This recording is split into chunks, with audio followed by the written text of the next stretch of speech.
Welcome to a Business Growth Mindset podcast. I'm Kristian Livolsi, and despite the pandemic that we are facing around the world, I'm really grateful to be here today and to be able to share this episode with you.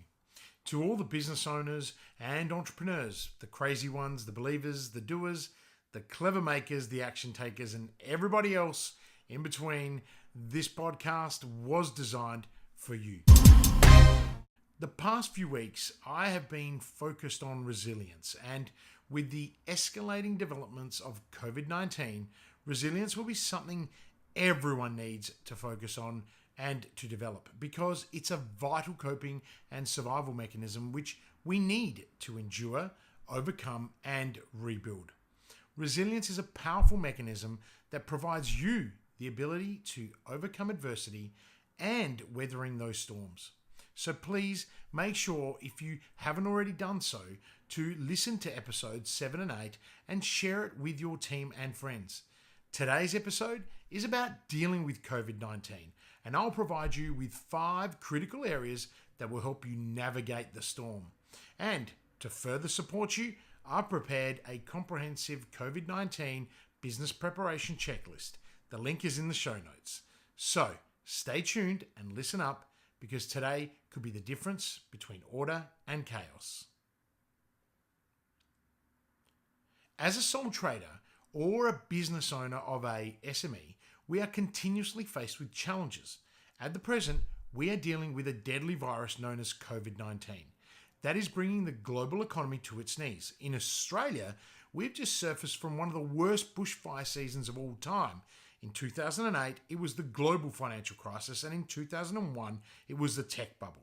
For many business owners and sole traders, the biggest enemy is often our own mistakes and indecisions. Now, let's be clear. We will always face significant challenges. It's part of business. This is part of being a business owner of an SME. With or without employees, the challenges are similar.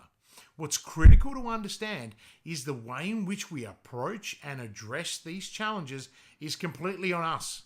In 2008, I was caught up in the global financial crisis. I had a group of companies that turned over almost $30 million and employed in excess of 100 employees. It wasn't the GFC alone that caused our cash flow to erode. It was a combination of many things, such as an over-aggressive commitment to growth, an expansion, poor planning, human resource issues, bad partnerships, and me, of course. I experienced catastrophic failure in the perfect storm.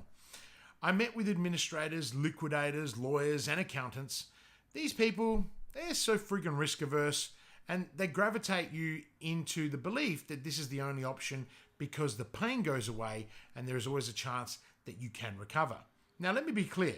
There is just as much chance that you will recover or survive without all their advice, and it's likely that you'll come out better off without all their fees and charges.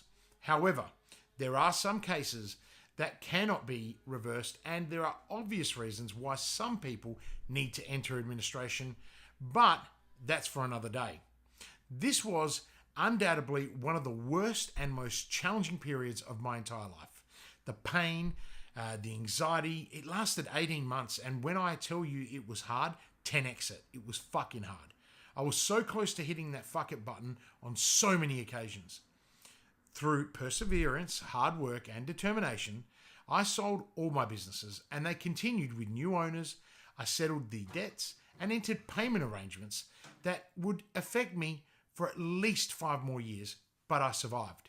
I was homeless, I was broke, and I was uncertain, and I did not know how I was going to move forward. So let's fast forward 8 years. I was back turning over 8 figures and employing 100 people. I was an adjunct professor at a Sandstone University and the inaugural entrepreneur in residence for one of Australia's best incubators that raised, wait for it, $189 million in less than a year. I became a better human, a better son, a better partner, and now a father.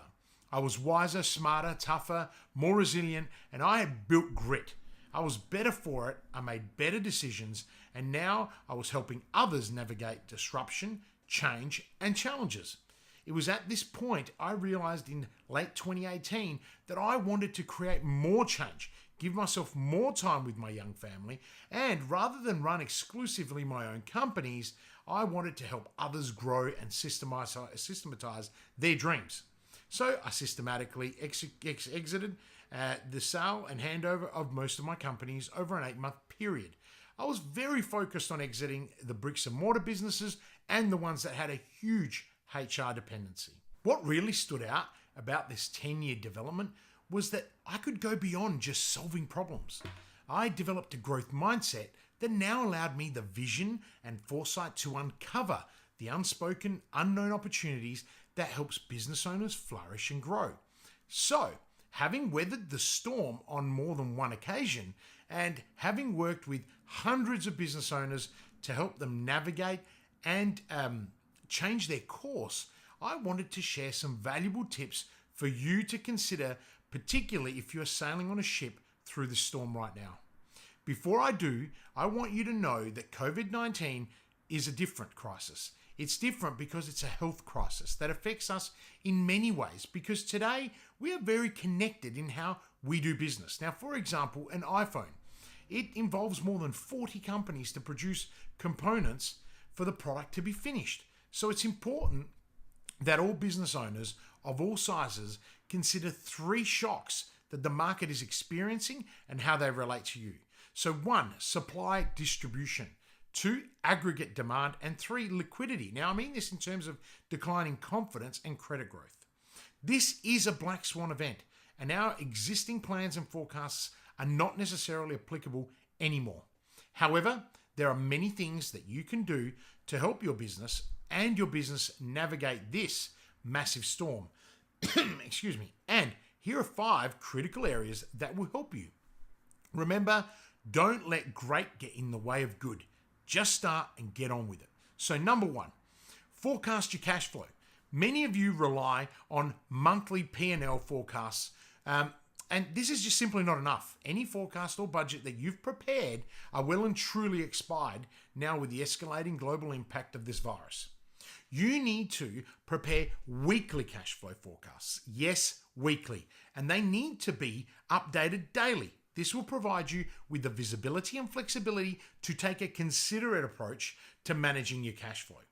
What scares me the most is that there are many business owners, and particularly sole traders, sailing very close to the cliff's edge already, and most struggle with profit and loss statements, let alone understanding their balance sheet. Don't shit your pants. It's not that hard.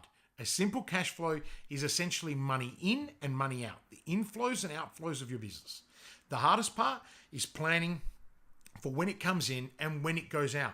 And more importantly, it's about understanding how much cash you actually need to make it to the other side. That's the runway. I review my cash flow weekly, even when it's business as usual, because I will never be in the same position I was in 2009. And if you think I'm a control freak, then ask my clients how often I review their cash flow. Yes, that's right, weekly. I teach them the exact same principles that I follow. Why? Because having this instrument in your toolbox keeps you aware and in control. You are fluid, and there are limited surprises. It allows you to be flexible, and it allows you to find your empowerment, and you make better decisions. The reason why this is my very first point is that this will provide you with the benchmark and foundations to execute the next 4 areas that we need to address. Surround yourself with a quality advisor. Make sure you find someone who has been there, failed, and succeeded. Business as usual is hard enough for most business owners. You need to find someone who has captained a ship through the storms before. This will give you the very best chance to survive.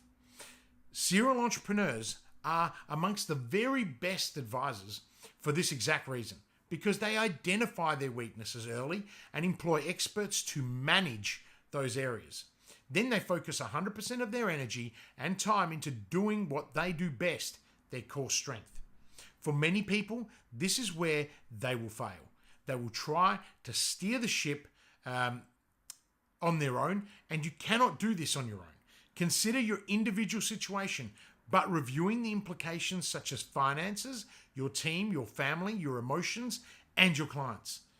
This is about clarity, direction, and support. Give yourself the best opportunity possible to navigate away from the risk and back into the sea. Number 3 is leadership. Now that you are armed with an advisor and you are clear about your cash position, you need to lead your team. And if you're a sole trader, you will need to lead yourself and collaborate with others to ensure you achieve your outcomes. Share your experiences with your team. Don't be afraid. Don't limit yourself. Your beliefs and attitudes as a leader need to be realistic and founded on creating opportunities. Stop focusing on the problem and start creating outcomes that propel your business through its people. Develop a list of goals and use them to chart out your new course. Direction is critical and you need to communicate this to all your stakeholders.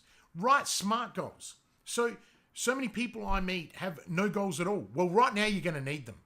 To wake up each day and do the same shit is just stupid. And if you want to move in a different direction, you need to have a destination. This is your goal.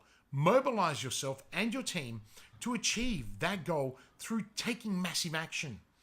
Be authentic. Know your organizational purpose. Start doing and stop talking. A culture of action takers will scale your organization faster than anything else. There is no substitute for speed right now. Number 4, diversity. Diversify. For many businesses, the way you traded and generated money has changed. You need to adapt, and to do so, you need to diversify. Review your resources and relocate if you can. Deploy your resources to innovate and drive change. If you've lost your engine on a cruise ship, how could you steer away from the oncoming cliffs? You would feel the bottom of the left bow, the right of the boat, so that you could use the weight of the water to move the boat. Now, I'm no sailor, but I think this might just work. My point is think, plan, and then act. You need to work at speed, but you need to slow your mind so that you can actually make decisions. Look at your product mix and uncover the opportunities to deploy differently. Cut out revenue streams that are no longer working and create new ones. Use your advisor to help you review this with a fresh set of eyes, unemotional eyes. The value advice at this time cannot be undervalued. You must seek out new opportunities and new markets. Don't sit back and do nothing. Don't hold your head in your hands with despair. If you are going to fail, fail with dignity and knowing that you have given your very best shot. Number 5, sales and marketing. Too many business owners rely on magic when it comes to generating leads, especially the more established SMEs. This is super dangerous throughout this particular crisis. Relationships will crumble and people will seek refuge during difficult times. You cannot rely on your past relationships alone. You need to forge with courage and bravery into the red ocean and hustle for work. Deploy everyone in your team to business development.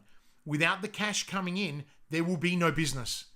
Increase your marketing activity.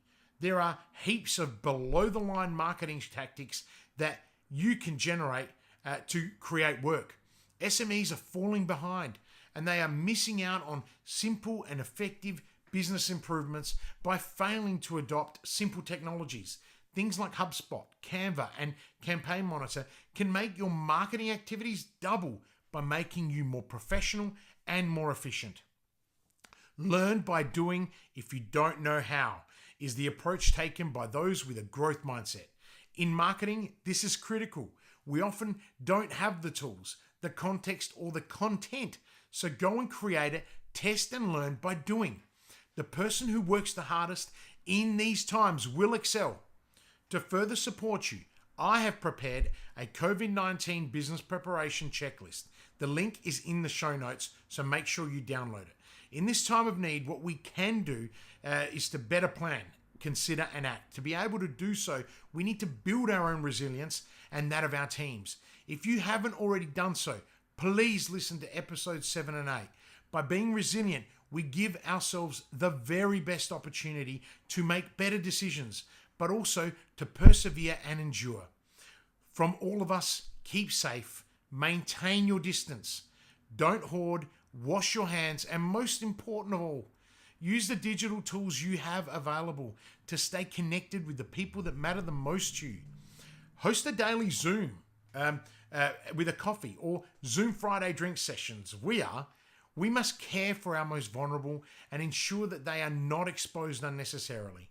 Listen to the government and the medical advice, but remember, you have a mind of your own, so you can make tougher choices for you and your family if you choose to. Please take care during this time. Be kind, be compassionate, be considerate, and be calm. As always, I'm Kristian Livolsi, and live with purpose and be safe.